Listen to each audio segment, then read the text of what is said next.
G6 news వార్తలకు స్వాగతం. ముందుగా వార్తల్లోని ముఖ్యాంశాలు. వర్క్ ఫ్రం హోమ్ ఇప్పుడు రియాలిటీ ఉన్న చంద్రబాబు ఇంట్లో నుంచే ప్రపంచానికి పనిచేసే రోజులు పెరుగుతాయని సీఎం. డిజిటల్ రంగంలో ఏపీని ముందంజలో నిలబెడతామన్న చంద్రబాబు. నైపుణ్యాభివృద్ధితో యువతకు ప్రపంచ స్థాయి అవకాశాలు.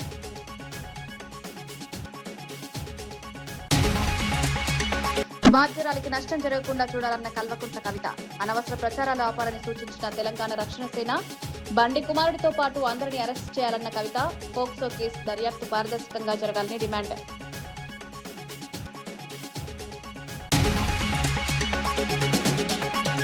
విజయ్ గెలుపుపై వైసీపీ సంబరాలు హాస్యాస్పదమన్న దుర్గేష్. తమిళనాడు రాజకీయాలను ఏపీతో కలపడం మూర్ఖత్వం. వైసీపీ రాజకీయ డైవర్షన్. ప్రజా సమస్యలపై దృష్టి పెట్టాలని సూచన.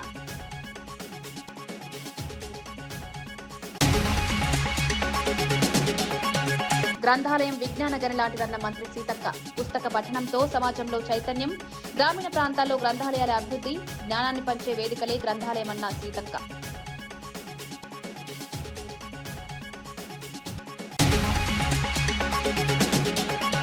బండి సంజయ్పై మాజీ మంత్రి సత్యవతి రాథోడ్ ఫైర్. బాధితురాలికి న్యాయం జరిగే వరకు పోరాటం. రాజకీయ ప్రభావంతో కేసుని మళ్లించొద్దన్న మంత్రి. మహిళా మంత్రులు ఎందుకు మౌనంగా ఉన్నారని ప్రశ్న.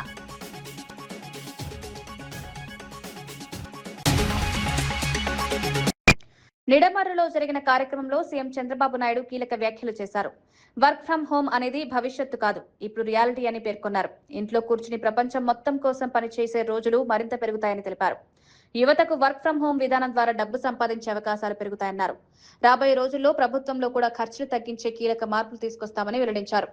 ఐటీ, డిజిటల్ విప్లవంలో సరికొత్త మార్పులు రాబోతున్నాయని పేర్కొన్నారు. నైపుణ్యాభివృద్ధి ద్వారా యువత ప్రపంచ స్థాయి అవకాశాలు అందుకోవాలని సూచించారు. డిజిటల్ రంగంలో ఆంధ్రప్రదేశ్ ను ముందంజలో నిలబెట్టేందుకు ప్రభుత్వం చర్యలు తీసుకుంటుందని చంద్రబాబు తెలిపారు.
నేను మొన్నే చెప్పాను, 7-8 ప్రిన్సిపల్స్ మనం గుర్తుపెట్టుకోవాలి.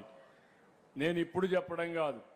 వర్క్ ఫ్రం హోమ్ అనేది ఇట్ ఈజ్ ఎ రియాలిటీ.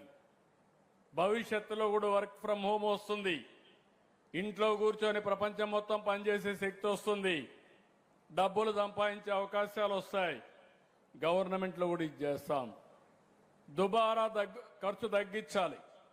చాలామంది నేను మొన్నే చెప్పాను, 7-8 ప్రిన్సిపల్స్ మనం గుర్తుపెట్టుకోవాలి. నేను ఇప్పుడు చెప్పడం కాదు. వర్క్ ఫ్రం హోమ్ అనేది ఇట్ ఈజ్ ఎ రియాలిటీ. భవిష్యత్తులో కూడా వర్క్ ఫ్రం హోమ్ వస్తుంది. ఇంట్లో కూర్చొని ప్రపంచం మొత్తం పనిచేసే శక్తి వస్తుంది. డబ్బులు సంపాదించే అవకాశాలు వస్తాయి. గవర్నమెంట్లో కూడా ఇది చేస్తాం. దుబారా ఖర్చు తగ్గించాలి. చాలామంది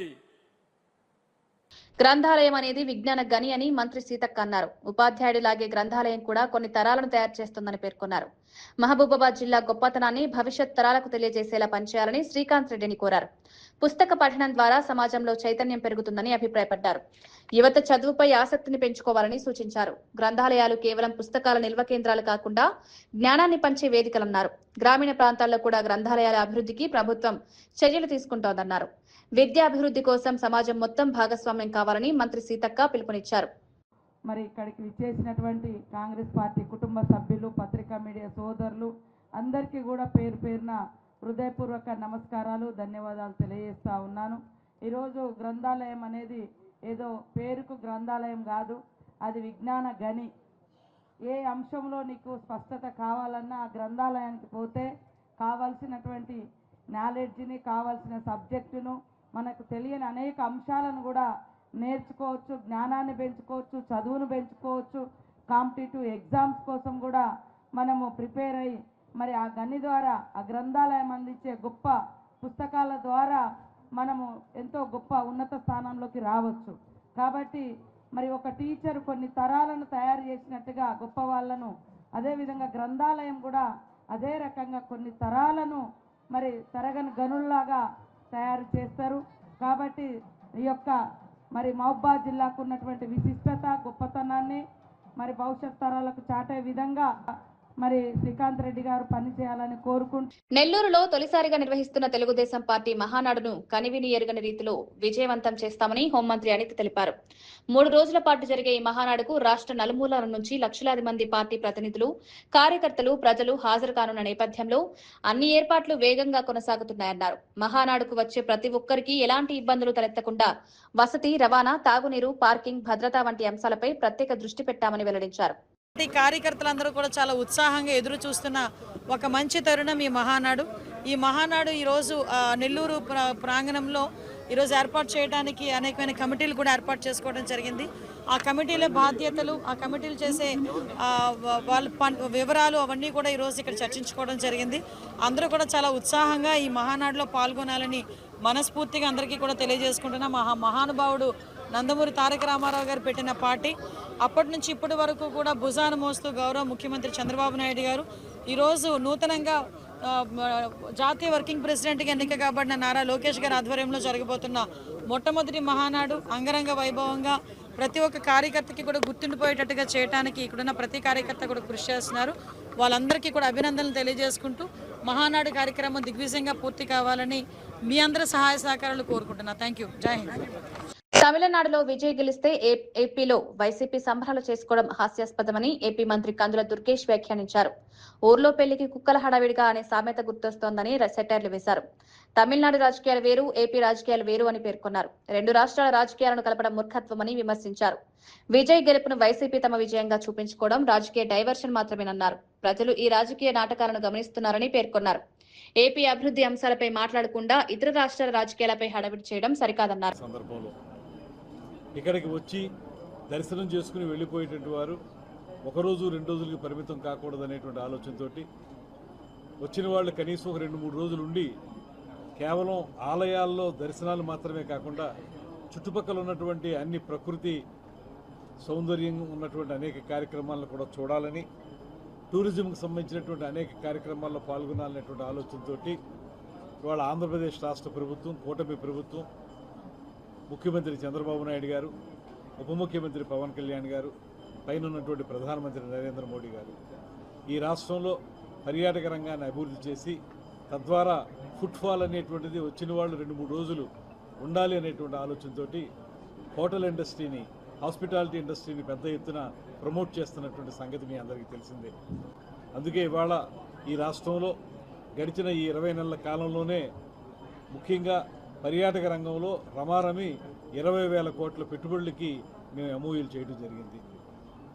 అలాంటి ఒక నేపథ్యం ఉన్నప్పుడు ఇవాళ మళ్ళీ ఇక్కడికి వచ్చినటువంటి పిలిగ్రిమ్స్కి కానీ, లేదా బిజినెస్ ట్రిప్కి వచ్చినటువంటి వారికి కానీ, లేజర్ ట్రిప్కి వచ్చిన వారికి కానీ అందరికీ ఉపయోగపడే విధంగా, అందుబాటులో ఉండే విధంగా ఇవాళ ఈ రెజెంటా దేవరాయ 4-స్టార్ హోటల్ ప్రారంభించడం అనేది చాలా ఆనందకరమైన విషయం. దాంతోపాటు కేంద్ర ప్రభుత్వం యొక్క సహకారంతో ఇవాళ రాష్ట్రంలో మనం అనేక కార్యక్రమాలు చేపడతా ఉన్నాం. ఈ మధ్యకాలంలోనే కేంద్ర ప్రభుత్వం, ముఖ్యంగా పర్యాటక శాఖ గజేంద్ర సింగ్ షెకావత్ గారు చెప్పినటువంటి మాట, మనకి 2 ఐకానిక్ సెంటర్స్ని పర్యాటక రంగంలో ఇవ్వడానికి ముందుకొచ్చారు. అందులో మనం ఒకటి తిరుపతి, మరొకటి విశాఖపట్నాన్ని ఐకానిక్ సెంటర్స్గా ఏర్పాటు చేస్తున్నాం. ప్రమారం ఒక 500 కోట్ల రూపాయల పెట్టుబడితోటి తిరుపతిలో, మరో 500 కోట్ల రూపాయల పెట్టుబడితోటి విశాఖపట్నంలో కూడా ఈ ఐకానిక్ పర్యాటక సెంటర్స్ ఏర్పాటు చేయబోతున్నాం. దానితోటి ఖచ్చితంగా ఈ తిరుపతి, ఈ పరిసర ప్రాంతాలు కూడా అద్భుతమైనటువంటి పర్యాటక కేంద్రాలుగా విలసిల్లుతాయనేటువంటి మాట నమ్ముతున్నాం. మనకి అక్కడికి వెళ్ళి ప్రచారం చేసింది లేదు, అక్కడ వాళ్ళు ఈయన ఫోటో వాడుకున్నది లేదు.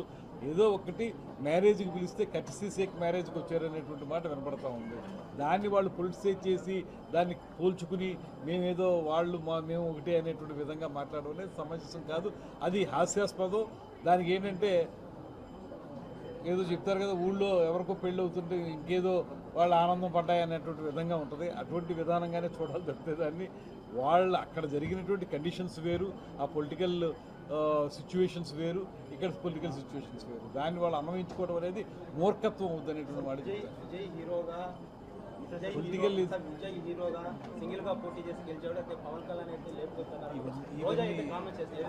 ఇవన్నీ ఇప్పుడు ఇది వచ్చింది మనం వేరే విషయం అయినా కూడా ఇంకోటి కూడా చెప్తాను. ఇక్కడ నేను ఇంతకుముందు చెప్పినట్లుగా ఇక్కడ రాజకీయ నేపథ్యం వేరు, అక్కడ రాజకీయ నేపథ్యం వేరు. అలా పోల్చడం అనేది సరైనది కాదు. అలా అయితే ప్రతి రాష్ట్రంలోనూ చాలా రకాలుగా జరుగుతూ ఉంటాయి. అవన్నీ మనం రాష్ట్రానికి అన్వయించుకోవడం, పోల్చుకోవడం అనేది కరెక్ట్ కానే కాదు. ఇక్కడ నేపథ్యం ప్రకారం మాట్లాడుకుందాం, ఈ రాష్ట్ర రాజకీయ పరిస్థితుల ప్రకారం మాట్లాడుకోవాలి తప్పితే వేరేగా మాట్లాడడానికి లేదు. అమరావతిని టెక్నాలజీ హబ్ గా తీర్చిదిద్దే దిశగా కీలక పరిణామాలు చోటు చేసుకుంటున్నాయి. JPR university chancellor Regina, quantum AI global CEO Sanjay ప్రతినిధి బృందంతో కలిసి సీఎం కార్యదర్శి ప్రద్యుమ్నను కలిశారు. అమరావతి క్వాంటమ్ వ్యాలీ ప్రాజెక్టులో పెట్టుబడులు పెట్టేందుకు ఆసక్తి వ్యక్తం చేశారు. ఆధునిక టెక్నాలజీ ఆవిష్కరణల కేంద్రంగా అమరావతిని అభివృద్ధి చేయాలన్న లక్ష్యంతో ఈ చర్చలు జరిగాయి. క్వాంటమ్ టెక్నాలజీ, ఆర్టిఫిషియల్ ఇంటెలిజెన్స్ రంగాల్లో పెట్టుబడులు రాష్ట్రానికి మేలు చేస్తాయని అధికారులు భావిస్తున్నారు. టీంతో కూడా వర్క్ చేయడానికి క్వాంటమ్ ఏఐ గ్లోబల్ మిషన్తో పాటు ఆ కంపెనీతో పాటు మేము కలిసి ఇక్కడ వర్క్ చేయబోతున్నాం. మా ధన్యవాదాలు ఆంధ్రప్రదేశ్ గవర్నమెంట్కి, చంద్రబాబు నాయుడు గారికి. I'm the founder and CEO of Quantum AI Global. I'm pretty excited about collaborating with JPR University and Dr. Regina Garu. మా ల్యాబ్లో క్వాంటమ్ కమ్యూనికేషన్ సంబంధించిన హార్డ్వేర్ ఉంటుంది, క్వాంటమ్ సెన్సింగ్ సంబంధించిన హార్డ్వేర్ ఉంటుంది. స్టూడెంట్స్ ఉట్టి ఎక్స్పెరిమెంటేషన్సే కాదు, వాళ్ళకి ఏదైనా ఫర్దర్ రీసెర్చ్ చేయాలంటే కూడా దాన్ని ఫెసిలిటేట్ చేసి ఎనేబుల్ చేస్తున్నాము. వాళ్ళ వైపు నుంచి వచ్చే ప్రూఫ్ ఆఫ్ కాన్సెప్ట్ని ప్రోడక్టైజ్ చేయాలంటే దానికి మేము జెపిఆర్ యూనివర్సిటీ కలిసి ఫండింగ్ చేయడానికి కూడా ముందుకు వెళ్ళాలనుకుంటున్నాం ఫ్యూచర్లో. నేను క్యూ అకాడమీని రిప్రజెంట్ చేస్తున్నాను, subsidiary of quantum AI global. I'm the CEO of the company. ఇప్పుడు క్వాంటమ్ అనే టెక్నాలజీని అభివృద్ధి చెందుదామని అమరావతి క్వాంటమ్ వ్యాలీ విజన్ పెట్టింది. దానివల్ల దేశం మొత్తం చూస్తోంది, ప్రపంచం మొత్తం మన ఆంధ్రప్రదేశ్ అమరావతి వైపు చూస్తోంది. ఇక్కడ ఫౌండేషన్ ఏంటి అంటే స్కిల్ డెవలప్మెంట్ చేద్దామని ఫస్ట్ ఎజెండా మాది. ఈ నైపుణ్య అభివృద్ధి నుంచి వచ్చే పరిశోధన మేము ప్రయారిటైజేషన్ చేస్తాం. దీనికి quantum AI global and JPR university కలిసి పనిచేస్తుంది. మన honourable chief minister Chandrababu Naidu గారి విజన్ని మేము మనసులో పెట్టుకొని అదే పాత్లో క్వాంటమ్ టెక్నాలజీ అడ్వాన్స్మెంట్ కోసం మేము ఇక్కడ ఎస్టాబ్లిష్ చేద్దాం అనుకుంటున్నాము. Skill development, research and prioritisation unit for the students. Web lands పర్యావరణ పరిరక్షణలో కీలక పాత్ర పోషిస్తాయని తెలంగాణ అటవీ పర్యావరణ శాఖ మంత్రి కొండా సురేఖ అన్నారు. సచివాలయంలో జరిగిన రాష్ట్ర వెట్లాండ్ అథారిటీ సమావేశంలో ఆమె కీలక ఆదేశాలు జారీ చేశారు. వెట్లాండ్స్ గుర్తింపు, డిజిటల్ మ్యాపింగ్ కోసం 2017 నిబంధనలను ఖచ్చితంగా అమలు చేయాలని అధికారులకు ఆదేశించారు. రాష్ట్ర వ్యాప్తంగా ఇప్పటికే 4023 వెట్లాండ్స్ లకు సరిహద్దుల గుర్తింపు పూర్తయిందని అధికారులు తెలిపారు. మిగిలిన ప్రాంతాల్లో సంయుక్త సర్వేలను వేగవంతం చేయాలని ఇరిగేషన్, రెవెన్యూ శాఖలకు మంత్రి సూచించారు. పర్యావరణ సమతుల్యతను కాపాడడంలో వెట్లాండ్స్ కీలకమని పేర్కొన్నారు.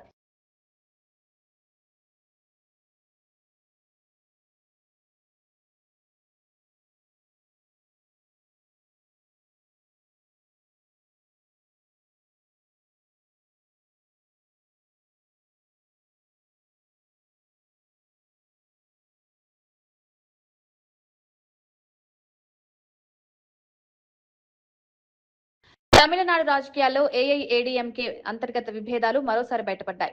పార్టీ సీనియర్ నేత సివి షణ్ముగం ఎడప్పాడి పళనిస్వామిపై సంచలన ఆరోపణలు చేశారు.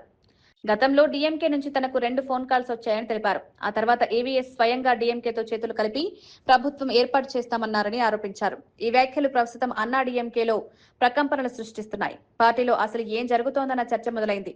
రాజకీయ వ్యూహాలపై నేతల మధ్య విభేదాలు మరింత పెరిగే అవకాశం ఉందని విశ్లేషకులు భావిస్తున్నారు. 4ஆம் தேதி தேர்தல் முடிந்து வெற்றி பெற்ற சான்றிதழ் வாங்குறோம். நான் 6:30 மணிக்கு வாங்குறேன்.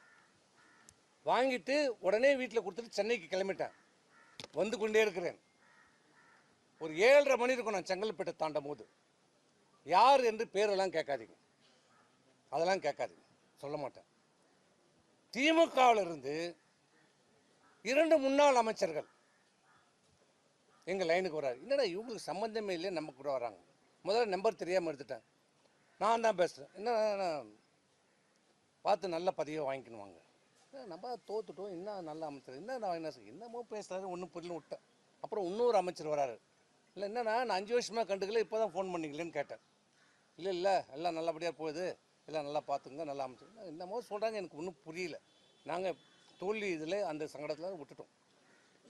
நைட்டு வந்துட்டோம். காலையில் தான் இதனுடைய விஷயமே எங்களுக்கு புரியுது.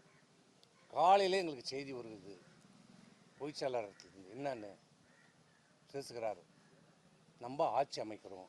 என்ன சொல்கிறீங்க? திமுக நமக்கு ஆதரவு தருகிறது, வெளியிலிருந்து ஆதரவு தருகிறார்கள். நான் டெல்லியில் பேசிட்டேன், எல்லாம் முடிஞ்சிருச்சு.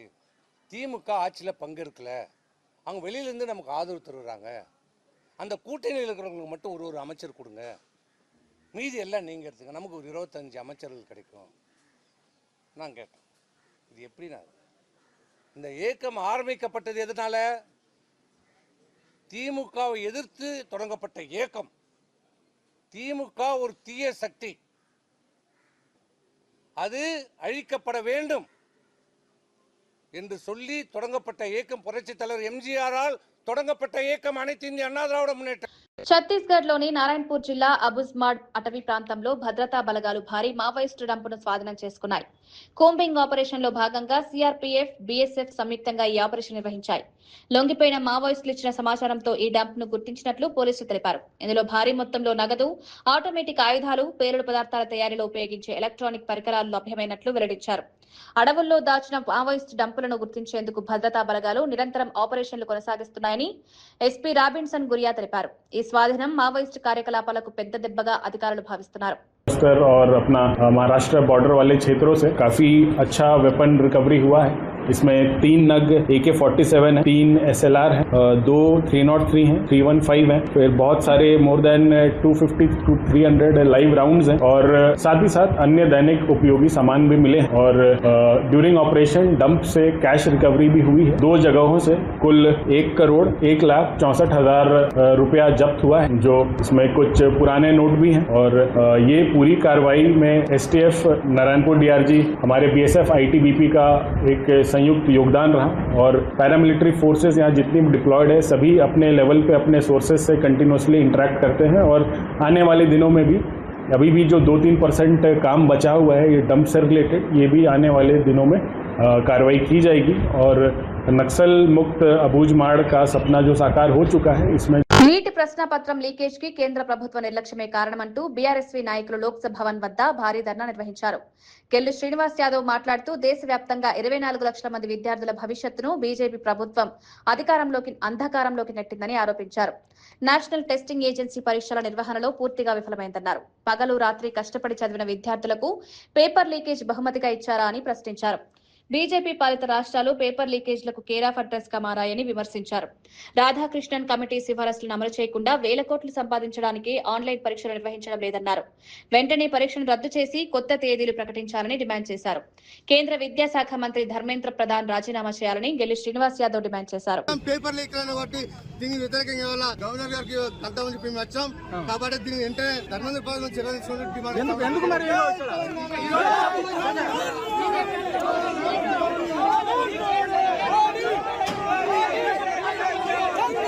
పోక్సో కేసులో బండి సంజయ్ కుమారుడు బండి భగీరథ్ ను వెంటనే అరెస్టు చేయాలని మహిళా సంఘాలు పేట్ బషీర్బాద్ పోలీస్ స్టేషన్ ఎదుట భారీ ధర్నా నిర్వహించాయి. కేంద్ర సహాయ మంత్రి బండి సంజయ్ ను బర్తరఫ్ చేయాలని నినాదాలు చేశాయి. భగీరథ్ పై నమోదైన కేసులో పోలీసుల విచారణ అనుమానాస్పదంగా ఉందని ఆరోపించాయి. కేసును ప్రభావితం చేసే ప్రయత్నాలు జరుగుతున్నాయని విమర్శించాయి. స్టేషన్ ముట్టడి నేపథ్యంలో పోలీసులు స్టేషన్ గేట్లను మూసివేసి భారీ బందోబస్తు ఏర్పాటు చేశారు. బాధితురాలికి న్యాయం జరిగే వరకు ఉద్యమం కొనసాగిస్తామని మహిళా సంఘాల నేతలు స్పష్టం చేశారు. చట్టం ముందు అందరూ సమానమేనని పేర్కొన్నారు.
బండి సంజయ్ తనని వ్యవహారంపై తెలంగాణ రక్షణ సేన అధినేత కల్వకుంట్ల కవిత స్పందించారు.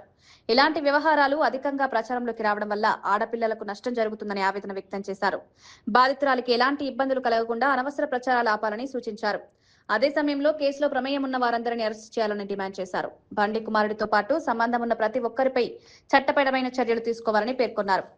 మహిళల భద్రత విషయంలో సమాజం బాధ్యతగా వ్యవహరించాలని అభిప్రాయపడ్డారు.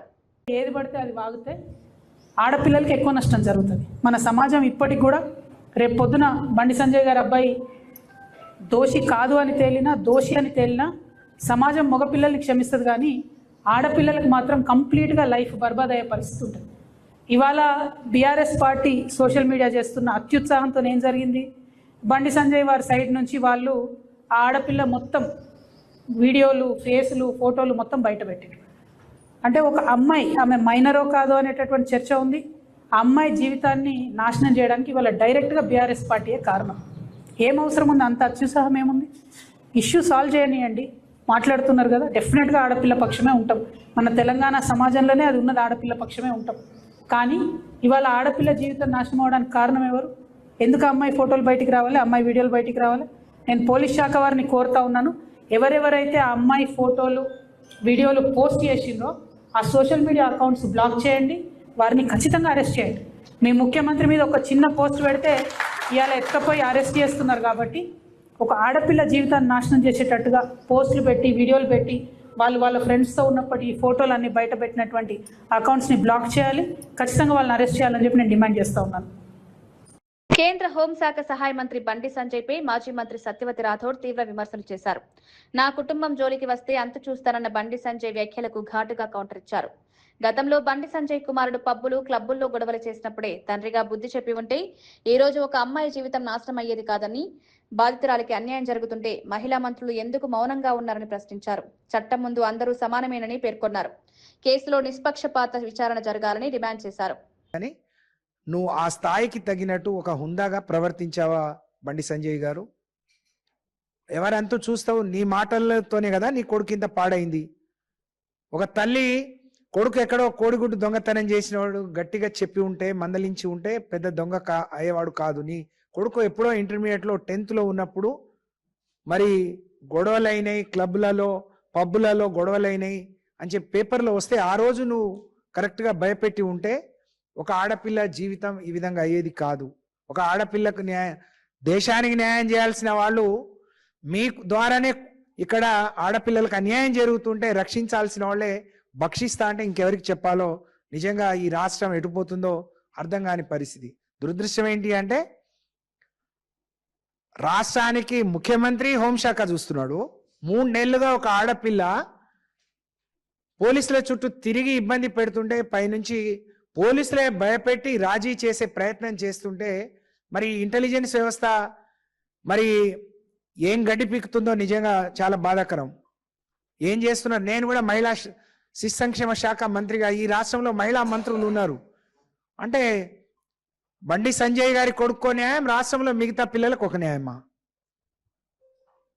అంటే ఒక్కొక్క వ్యక్తులను, వాళ్ళ పదవులను, వాళ్ళ పొజిషన్ని చూసి మీరు శిక్షలు కానీ కేసులు కానీ పెడతారా? పైపెచ్చు సిగ్గు లేకుండా 17 ఏళ్ల అమ్మాయి హనీ ట్రాప్ చేసిందని కేసు. సత్యసాయి జిల్లా పుట్టపర్తిలో ₹1,00,000 కోట్ల వ్యయంతో 5th జనరేషన్ యుద్ధ విమానాల తయారీ ప్రాజెక్టు ఏర్పాటు చేయడం చారిత్రాత్మక నిర్ణయమని ఎమ్మెల్యే పల్లె సింధూరారెడ్డి అన్నారు. 650 ఎకరాల్లో ఏర్పడనున్న ఈ ప్రాజెక్టు భారత రక్షణ రంగానికి కీలకమని పేర్కొన్నారు. ఈ ప్రాజెక్టుకు ఏపీకి తీసుకురావడంలో ప్రధాని మోదీ, సీఎం చంద్రబాబు, మంత్రి నారా లోకేష్ కృషి చేశారని తెలిపారు. ఆమడగూరులోని రిలయన్స్ సోలార్ పవర్ ప్రాజెక్టుతో జిల్లాకు కొత్త అభివృద్ధి దిశ లభిస్తుందన్నారు.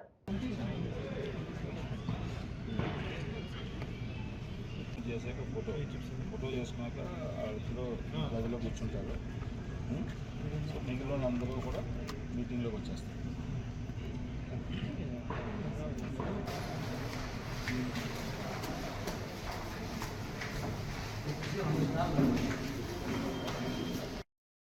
దగ్గర చాలా కఠినంగా ఉండాల్సింది అన్న వ్యక్తులు ఎవరు చెప్పినా ఆ దింపేసి లోపలికి ఇవ్వాల్సిందే వెహికల్.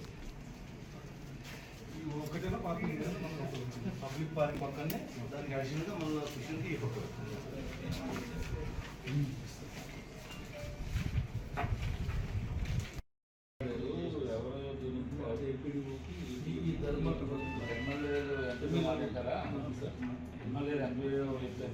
మహానాడు కేవలం పార్టీ కార్యక్రమం కాదు, తెలుగువారి మహాపండుగ అని ఎమ్మెల్యే కోటంరెడ్డి శ్రీధర్ రెడ్డి అన్నారు. నెల్లూరు జిల్లా మొత్తం మహానాడు వేడుకల సందర్భంగా పసుపుమయం కానుందని తెలిపారు. ప్రతి తెలుగుదేశం పార్టీ కార్యకర్త ఈ మహాపండుగ విజయానికి కృషి చేస్తున్నారని పేర్కొన్నారు.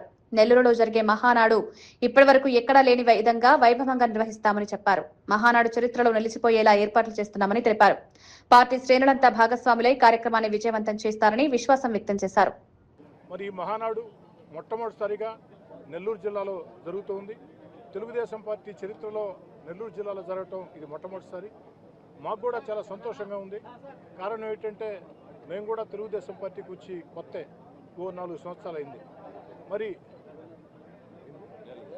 ఈ పరిస్థితుల్లో ఏదైతే నెల్లూరు ఈ పరిస్థితుల్లో ఏదైతే ప్రత్యేక నిర్వహించాలని చెప్పని జిల్లాలో ఉన్నటువంటి పార్టీ నాయకులు, కార్యకర్తలందరం కూడా సమన్వయం చేసుకుని ఎమ్మెల్యేల, మంత్రుల, ఎంపీల, నాయకుల, కార్యకర్తల తేడా లేకుండా అందరం సుశిక్షితులైనటువంటి తెలుగుదేశం పార్టీ సైనికులుగా రాష్ట్రంలో ఉన్నటువంటి తెలుగుదేశం పార్టీ అత్యధిక మహారథులతో కలిసి ప్రయాణం చేసే అవకాశం రావటం మాకు కూడా చాలా సంతోషంగా ఉంది. అందరం కలిసి నెల్లూరు జిల్లా మహానాడు ఎంత అద్భుతంగా జరగబోతుందంటే భవిష్యత్తులో మహానాడు గురించి చర్చకు వచ్చినప్పుడు నెల్లూరుకు ముందు, నెల్లూరు తర్వాత అనేదానికంటే కూడా ఈ మహానాడు ప్రతి తెలుగుదేశం పార్టీ అభిమానికి ఎంతో ప్రతిష్టాత్మకం. దానికి కారణం ఏంటంటే నారా లోకేష్ గారు నేషనల్ వర్కింగ్ ప్రెసిడెంట్గా ఎన్నికైన తర్వాత, యువనేత నారా లోకేష్ గారు నేషనల్ వర్కింగ్ ప్రెసిడెంట్ ఎన్నికైన తర్వాత మొట్టమొదటిసారి జరిగే మహానాడు. ఈ మహానాడిని నవ్వుతో భవిష్యత్తు అన్నట్టు నిర్వహించేదానికి ఓ తెలుగుదేశం పార్టీ కార్యకర్తగా అందరినీ చక్కగా సమన్వయం చేసుకుని పనిచేస్తామని, జిల్లా కేంద్రంలో ఇతర ప్రాంతాల నుంచి వచ్చే నాయకులకు కావచ్చు, కార్యకర్తలకు కావచ్చు, ఎమ్మెల్యేలకు కావచ్చు, ఎంపీలకి, ఎమ్మెల్సీలకి తెలుగుదేశం పార్టీ వివిధ స్థాయిల్లో పదవులను అందరూ కూడా చక్కటి వస్తువులు, చక్కటి ఆతిథ్యం, అదేవిధంగా ఆఖరి రోజు ఒక భారీ జన సమీకరణ అద్భుతంగా చేస్తామని, అందుకు సంబంధించి సన్నాహ కమిటీ సమావేశాన్ని ఈరోజు నిర్వహించుకోవడం జరిగింది.